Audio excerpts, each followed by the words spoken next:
This is the Indie Music Plus Facebook live broadcast. And welcome. Why do I always say and? It's like I was just in the middle of a sentence when I start this. But welcome to the Facebook Live broadcast, episode 38. I am founder of Indie Music Plus, sitting here with Mr. David Werba, as always, on Sunday nights at 9 o'clock on the Facebook page, Indie Music Plus. How you doing tonight, man? Hey, Joe. What's going on, man? You know, I'm trying to build up the views of the show because I want to unveil a new mustache. That's really what this is all about. I mean, I call this one subtle cheese because it's very subtle. It's very cheesy. And yeah, I mean, I bought mustachecritiques.us. So I'm thinking about doing a new show with that. And yeah, I mean, I don't know. I guess I'm an exhibitionist in a sense of like, I want to just see how people react to a new mustache. You know that offline, I play basketball. I go to various basketball courts in Phoenix, and I show up with a mustache. Nobody picks me for the game.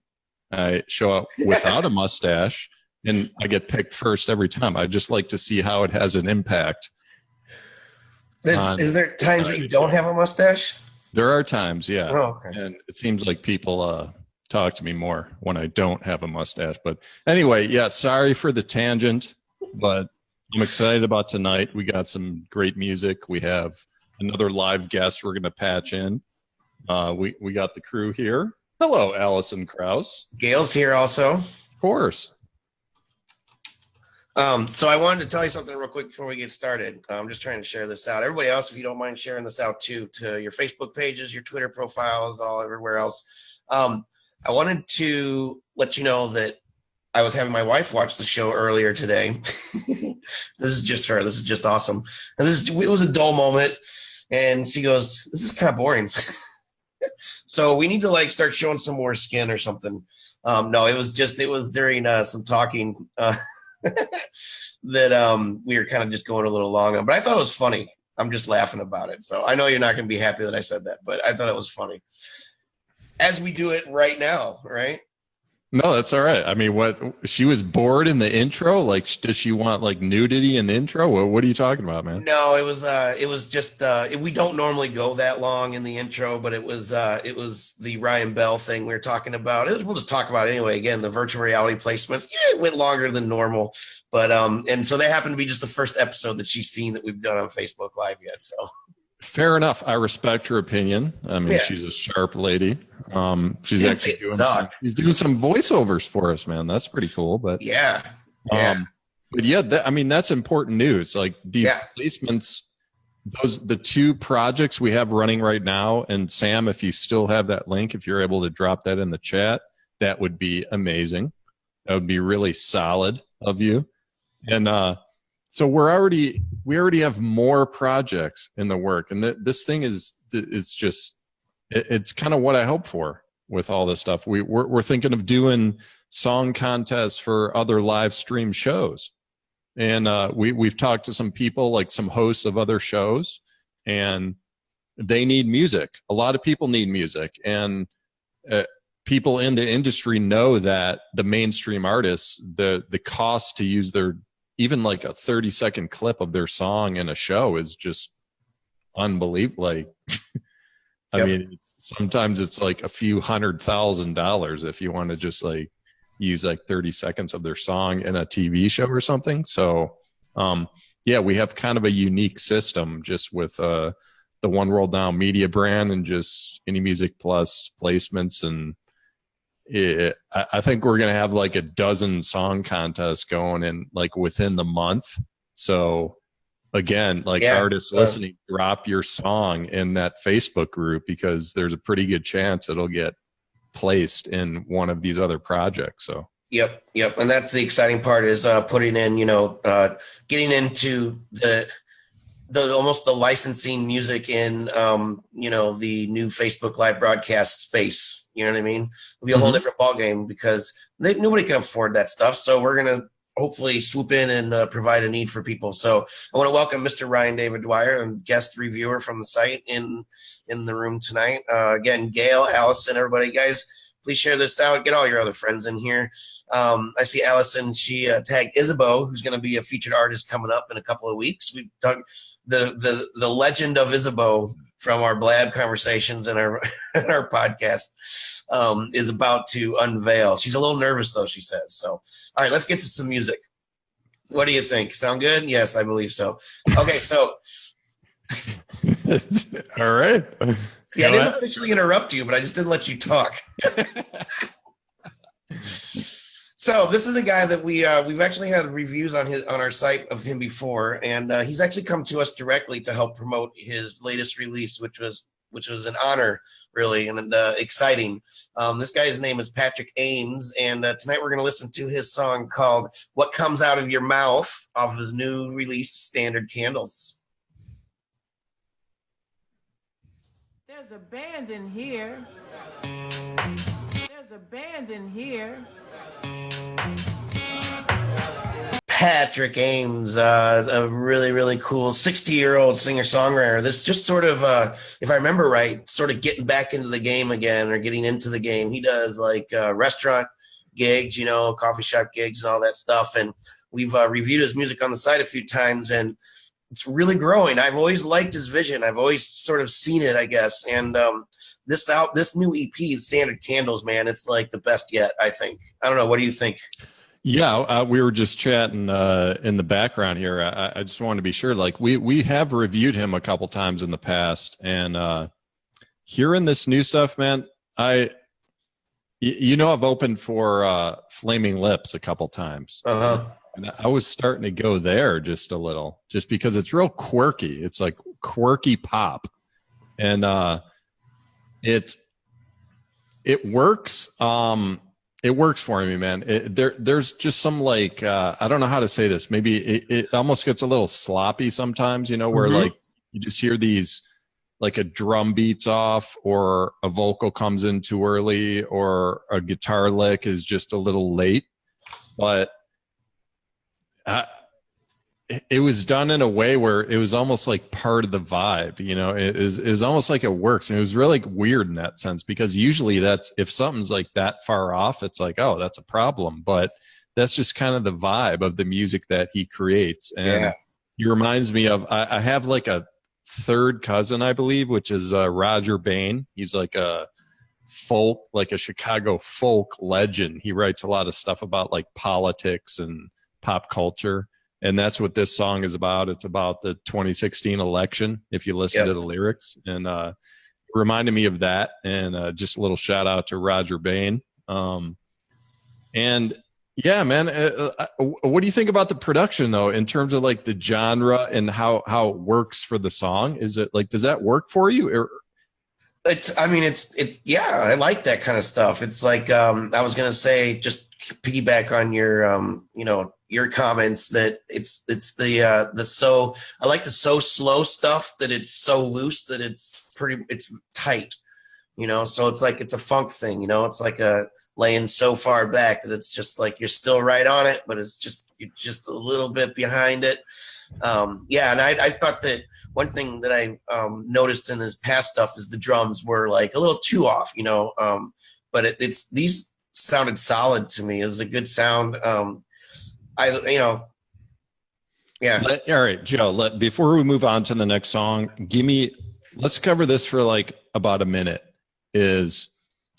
We've touched on like what the indie genre really means. Like indie is independent, but sometimes you see indie actually as a genre around the web. Sometimes even like in different music programs, they actually list it sometimes, like indie, garage, just lo-fi is another one that's kind of in that zone.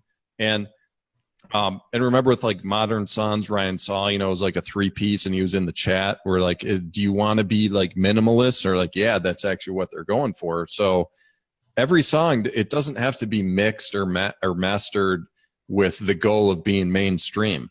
Like a lot of artists, they want to stay indie.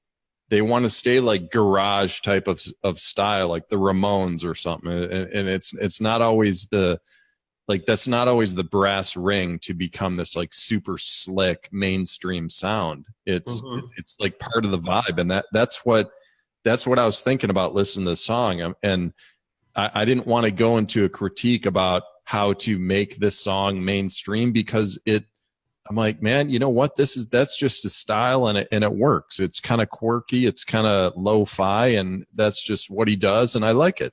Yeah. And yeah. What do you think about that? Yeah. That's cool. That's cool. I think,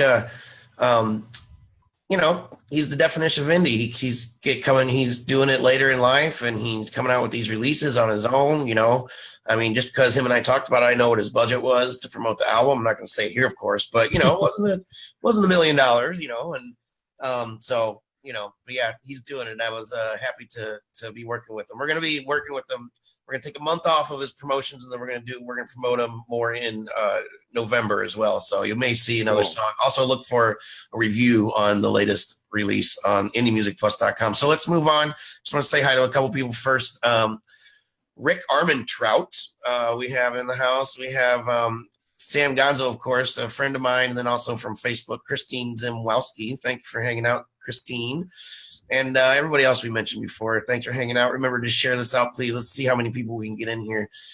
So moving on to the featured artist of the week. That's another person we have sitting in the house who's been sitting here patiently with us since about 45 minutes ago in the green room, like we ask our featured artists to do. So I want to introduce Ruth Acuff. So we have a little bit of a backstory with Ruth. Sorry, she was in a band that was on the broadcast a couple episodes ago. They're called the Royal Furs. And then one day I was sitting in my room teaching piano, and I looked at my phone. I had a random invite for Ruth Acuff to like Ruth Acuff. So I was like, oh, okay, she does other stuff. And I looked at it. And there's this harpist playing this awesome song called We Do. And I was like, I messaged her almost immediately and was like, you got to come on the show, and be a featured artist. So here is Ruth Acuff.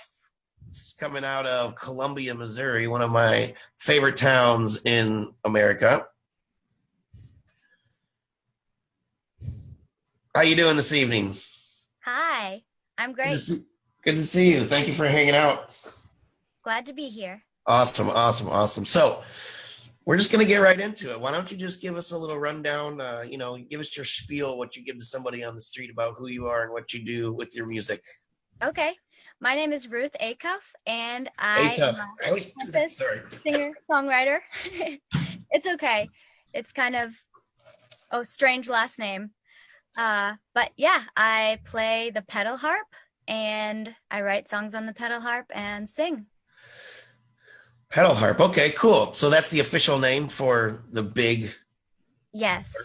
Okay. My harp is 6 feet tall, and there are all different kinds of harps, but the one that I play most frequently is the pedal harp. Very cool. Awesome. So you're about ready to go on tour to support your new release, right? Yeah, I have this new single that you're going to play here in a minute, I guess. It's called We Do, and cool. It's harp and upright bass and different kinds of percussion, washboard and shakers. I think there's some chimes and lots of backup vocals from family members and friends. Cool.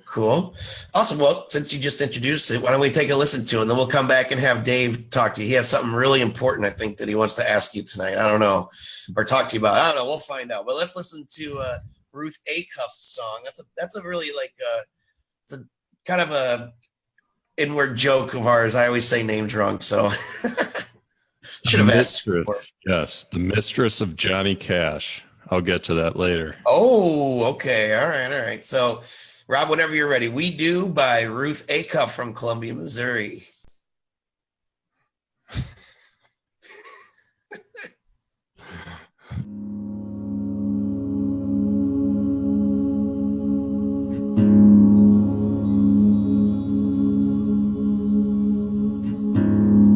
I went down in my mind. I got low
Ruth Acuff from Columbia, Missouri. I'm just so used to saying it wrong now, So yeah, I really, really like that. That really impressed me right away. It was an instant decision to be, on our broadcast and on our website and stuff, because not only is it good music, but you're working really hard. You're going on that house tour that you told us about. Did we talk about that on air? No. Tell me about the tour you're going on then, real quick before we come and bring Dave in. Well, I'm going on a house concert tour, pretty much from Missouri all east, although I am going over to Oklahoma and down to Texas as well. I'll be playing in 19 different states within the next 2 months. Mostly, I'd say 98% in people's houses. So it's either people that have an ongoing concert series that they host in their home, or it's people that we know or fans. And I'm going with another singer-songwriter, pianist, Mary Ellen Kirk. Cool.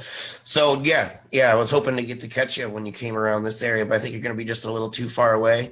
But yeah, that's great. That's great. So you booked this all on your own, you said, pretty much? Yes. Yeah. How long did it take you to do that? Well, Mary Ellen and I started working on it December 2015. However, we don't like to stress out about things, so we gave ourselves plenty of time in advance. Just makes everything go more smoothly. Yeah, awesome. It is a lot of work to do it yourself. Of course. Do you do music full time? Because you do Royal Furs as well, right? Yeah. Something we played on the Music is what I do. I'm also a backup singer in a Pink Floyd tribute band called Interstellar Drive. Very cool. So that's pretty fun. Right on. All right, cool. Well, Dave's just dying over here. I can see Mr. Bathroom Whistler. He's we heard you earlier. Go ahead, Dave. Go ahead. Oh, it was like Naked Gun. It was Leslie Nielsen whistling in the bathroom. That was pretty funny. I wish we caught that on film or at least audio. So, hey, check this out. I'm going on a long walk this morning, right? And I must have passed like 15 harpists on my walk, just rolling their giant harps like on the sidewalk, one at a time. They're all independent harpists. I'm like, hey, what's going on? They're like, yeah, I'm on my way to a new show. And the next one's like, yeah, I'm going to practice. Next one's like, yeah, I'm going to record a new song. I mean, harpists are everywhere. They're like a dime a dozen. So what made you get into this scene and made you want to be a harpist when it's such an overcrowded market? There's just way too many harpists out there. And they're everywhere. I just really wanted to fit in. So I decided I'll choose harp. It's easy to carry around, very easy to transport. So that was a big factor in my deciding to play the harp. No, but obviously I'm messing around with you, but the harp, it's just such a unique instrument. I mean, it's not easy to manage. It's not easy to move to shows. It's not, I mean, it's a commitment of time. It's a commitment of, it's like, okay, if I'm going to do this, if I'm going to like pack this thing in my car just to like do like small shows where I make $50 or something like that, like what is it about it that just really moves you and wants you to continue doing it? Well, how it sounds. Yeah. I started playing the harp about 6 years ago. Okay. And I found a small harp in a pawn shop. I gave it a little strum and I felt a zing of magic and decided I wanted to learn how to play it and wrote a few songs on it. And that's how I started. It just felt like very natural, something that I was supposed to be doing, and it felt good. Okay. Which awesome. I wonder, there's a lot of theories and history behind the harp. Mm-hmm. There are harps in every culture. It's said to be the oldest instrument. Maybe come from a hunter's bow. Right, of course. And just how it vibrates is very pure.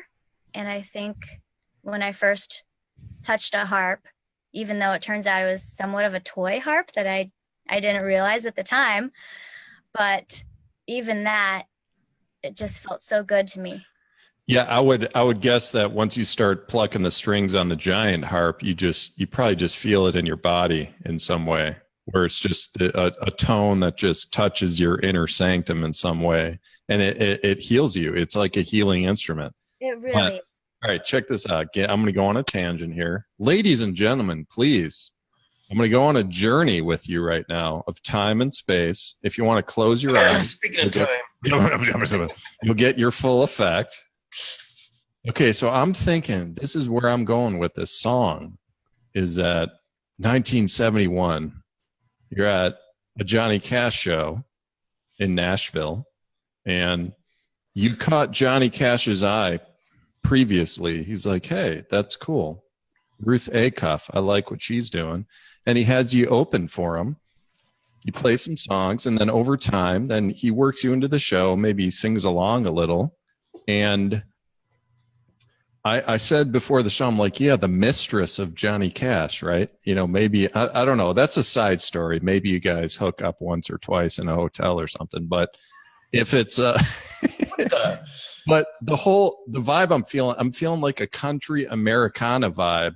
And when I'm listening to your music, I heard Johnny Cash in there somewhere, like just singing in the background, because this is not like modern day Americana. It brought me back that far, and it just, I mean, am I just out of nowhere with this, or do you feel very interesting to me that you say that? Okay. Because I am related to an old country music singer named Roy Acuff. I've heard of that man. Okay. He helped start the Grand Ole Opry. Yes. Oh, okay. And interesting. I think 1937, he had the #1 song in the United States. So old country music. So it's in your blood. I mean, do you feel like you're channeling that history when you play, or? No, but maybe I am and I don't realize it. I mean, you heard that. I did. That song is a little bit different than some of my other songs. So it's newer. Maybe it's just coming through finally. Well, you know, Joe, I'm sorry to just dominate right here. I have one more thought on this, and then I want, come back in and cut me off. But when this song started, okay. yeah, just cut me off whenever, like you always do. When the song started, I'm like, oh, new age. It's like, okay, a new age vibe here. It's almost like healing music. And I thought that's where it was going to go. And then all of a sudden it kicked in. It just goes into this like country Americana vibe. I'm like, wow, okay, that's an interesting mashup of styles. But that first part of it, how much have you explored like the whole new age healing vibe? Because it's I don't know how much you know about that. It's just like it's its own scene. I live like an hour away from Sedona, Arizona, where, people might wheel a harp into a restaurant and they'll wear like a white giant muumuu with a golden belt. Mm-hmm. And they'll just like play the harp. It's just it's totally like new age vibe, but it's cool. That's the music that you hear when you're getting a massage or you're meditating or, all that stuff. And that's how the song started. And, yeah. So go ahead. I feel like I tried to bring somewhat of a healing or comfort or community vibe to my music, but make it more maybe mainstream, if that's the right word. Okay. Are you trying to make it mainstream, or is it just like what are you just kind of going with the flow, like just what feels right? I make music because I like to make music, and first of all, I make it for myself. Maybe that's selfish, but I want to make music that I want to listen to. So I wouldn't say I'm trying to make it mainstream. However, I've recently thought, gosh, Nirvana wasn't mainstream at the time, and they became pop. So I don't want to limit myself. in any way by saying that it's not. I hear you, Joe. Come back. Cool. All right. Yeah. So, Ruth Acuff, so awesome to have you here tonight. Thanks so much for hanging out. Thanks for having me. I'm having fun. Yeah, good. So, Columbia, Missouri. I'm going to just kind of wrap the conversation up about your music. We actually have a mutual friend or two, I think, that we talked about. One of them you kind of known as you're actually a friend on, friends with him on Facebook, but a guy that I went to college with who's in a band called the Meanwells. Yeah. Who I'm going to be trying to get on the show as well in the near future. But a friend of his who's in the band, Russ, was my college roommate. So it's just funny. And you're friends with the singer, I think you said? Yes. Yeah. Okay, cool. So I don't know. It's just really neat to it's taking me back to talk to people from Columbia, Missouri, like in real time and stuff. Because I was hanging out there in 96 to 99. So I don't know if you're born yet, but... All right, so thank you very much, and good luck on your tour and all that stuff. Thank you for hanging out with us and making some time out on your Sunday night. So, yeah. Cool. Very cool. Awesome. Have a good night. Have a good night, Ruth. Excellent. Bye. So, Dave, we're running long, but that's okay. We're getting. Yeah, I think hey, Joe, we're having some audio issues with you on your end. So let me just announce the next band. Okay, sweet. So the next song we got is by the Bad Years. It's called In the House, High All Day in parentheses. Not sure if that's part of the name. But yeah, this is a really cool song. So Rob, if you're ready, go ahead and patch that one in there, man.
And that's the Bad Years. That's a straight up free submission on the website that you can also go submit your music at. It's at indiemusicplus.com. Go to the menu.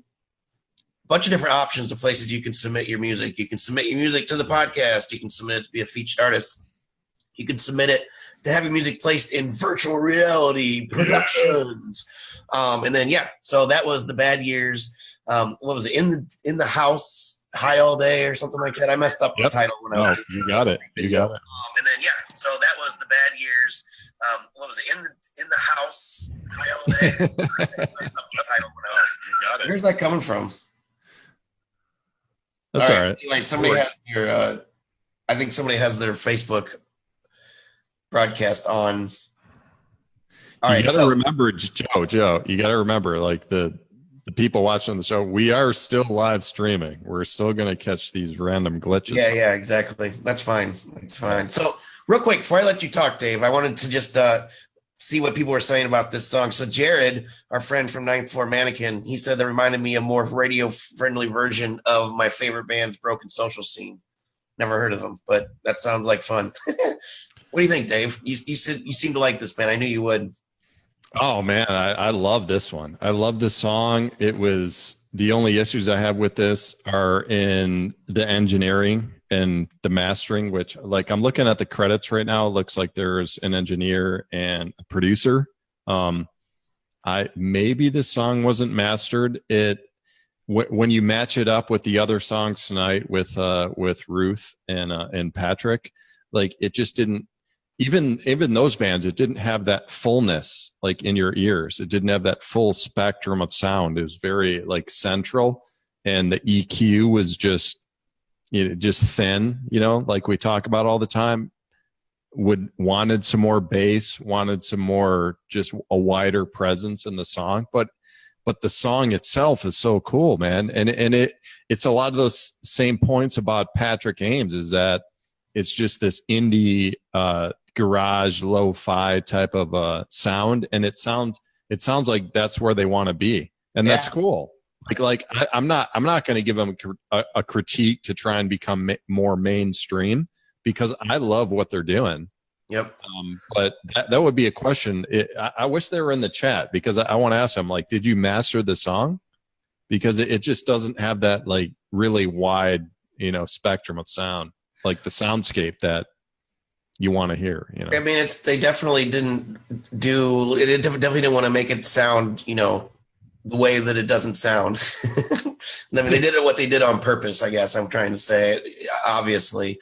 I really like the vocals. I like I always like the unison on top, male female vocals. Always it's ear candy for me. It always makes me just kind of tune in a little bit, see if I like the other stuff. And yeah, the recording was raw, but that's what we do. We listen to, and we review and listen to indie music. So, I try to take that with a grain of salt. Like, I'm not going to say who it was, but there's actually a band, we do, deny some people reviews and promotions based on the quality of the recordings, sometimes. And I actually had to do it this week. So, and it's a bummer, but if it's just, if it really sounds like you recorded it in a boombox in your garage, then you're not quite ready to be, promoting it with us. Yeah, Joe, I'm glad you brought that up, because we've been playing with a new platform. What is it? Smile Time? Smile Time. We're going to be probably hanging out there. Yeah. We might do some of the just maybe songs that didn't like make the show, and talk about why. Like that's what we were talking about today before the show. Is like, here's a song that was submitted a few weeks ago and it didn't make the cut. Here's why it didn't make the cut, and just be a little more critical about the songs that are not produced as well as the others. I like that idea. That's awesome. Yeah, and maybe like hit like 10 songs just in one night, and because we're getting backed up. We got new critics. We got like Powell that sounds bad, man. No, well, all right, yeah. But maybe you're getting backed up. Yeah, I'll be right back. I'm backed up, guys. No, we got a new critic. We have a couple other people we're talking with to be critics as well, and it's a good thing, because that means more artists are submitting their music to us, and that's what we want, because we're growing. So as we grow, when we promote an artist or feature an artist, it just reaches more people.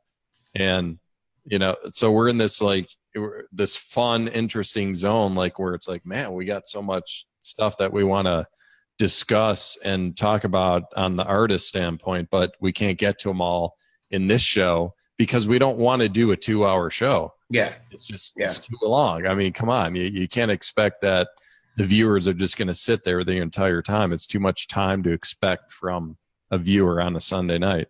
But other quick highlights. we finally moved the site to a new server. We've been talking about this for like 3 months. We were going to move it like 3 separate times, and then we got a new, better way to do it. And the site's moving fast, which is, well, I'm glad you brought that up, because it's cool, because anybody in the world now can click on our site and it's going to be super fast, because now we have what we want with the setup and all that stuff. So yeah, things are ready to go. Let's rock it. Cool, man.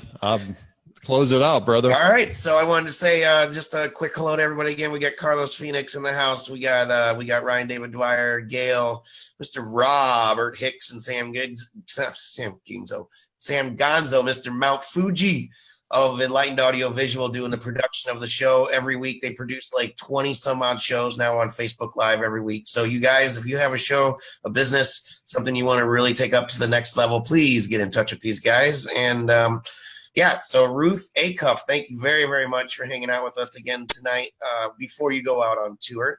Everybody check her music out, The Bad Years, Patrick Ames. Everybody check us out on all social media channels, all the replay viewers on this video and on YouTube. Thank you very much for hanging out this long.